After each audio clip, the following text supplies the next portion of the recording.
You know what?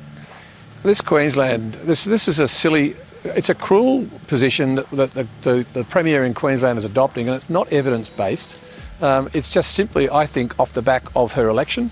She wants to look tough for her Queensland residents, but I just remind Queenslanders that their families are split because of the decision her Premier is making. If she keeps this up, when we don't have a vaccine, we don't have a treatment, this could go on for years. So this is a silly game to be playing, and it shouldn't be played because she is playing with people's lives.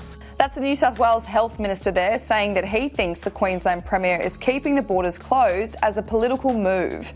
It comes after Annastacia Palaszczuk gave health officials in New South Wales a 48-hour deadline to get to the bottom of those mystery COVID cases that have occurred in the last few days. On Wednesday, New South Wales saw 12 days of no community transmission streak end after 3 cases were recorded and another 8 yesterday. The Queensland Premier has stood strong on her decision.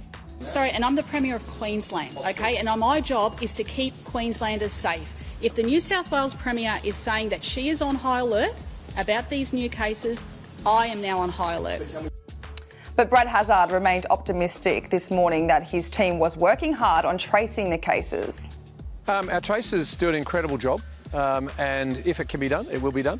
But we have to wait and see. They're obviously doing the evidentiary. They're effectively health detectives, so they're digging into that. I've spoken to our Chief Health Officer literally minutes ago just to check whether they had managed to work it out overnight. No, they're still working on it.